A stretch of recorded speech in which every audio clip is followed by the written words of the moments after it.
Dear viewers, be with me. Today we are going to talk about an important topic, the Vernacular Press Act. The Vernacular Press Act, we are going to talk. This act was passed in 1878.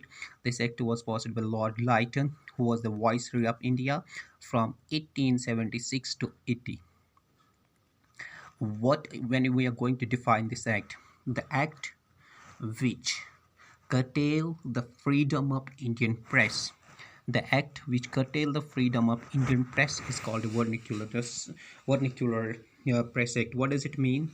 Uh, as here were the papers were printed in English language, and the papers were printed which were printed in the local language of the area.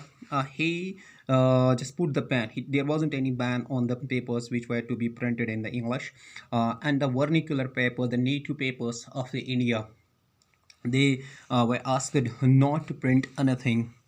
It was not a ban on those, a total ban on the papers that you are not allowed to print, but they are kept aware about the thing that you are not, vernacular papers should not print anything against the government. This was the first point just made clear in the vernacular act, that the vernacular papers are not allowed to print anything which will be against the British rule over here in India.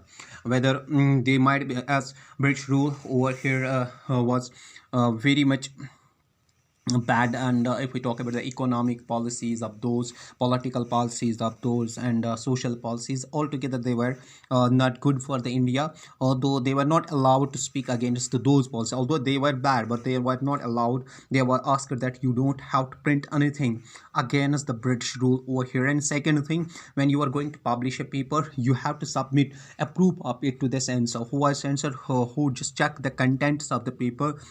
He was just checking is everything good written in that.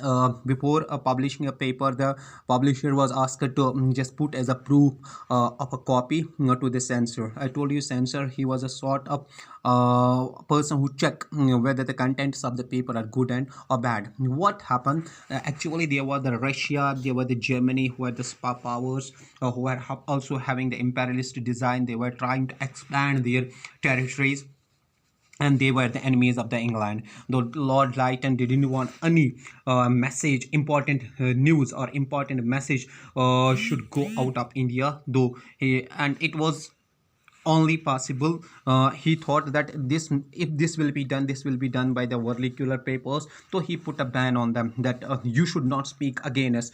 If this message should reach to these two, that what the England is doing over there, definitely they will assemble the other powers, and that will be the threat to the India, and that will be the threat to Lord Lytton's rule over here. Though he passed an act, and that act was called Vernacular Press Act. Now, what was the reaction of Indian? Though altogether it was Indians didn't accept it, and they were very much upset by this act, because the English papers were left quite free to publish anything they liked.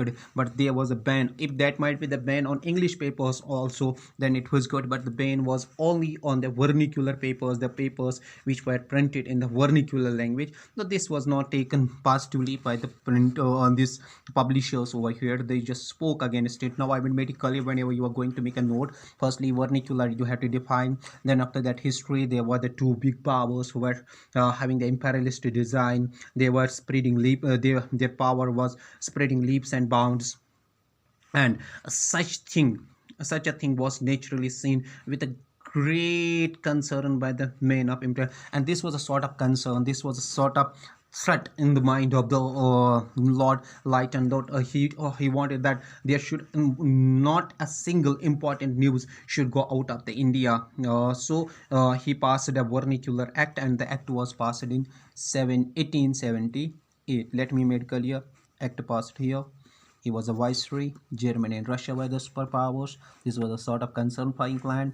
So he didn't want, the 2 points very important points. You should not print anything against the government over here, whether it is good or whether it's bad for you, but you have to accept this second thing. Before printing a paper, you have to submit a proof of it to the censor. This was a sort of topic. Any question you might be having, you will ask me in the comment box. Allah Hafiz.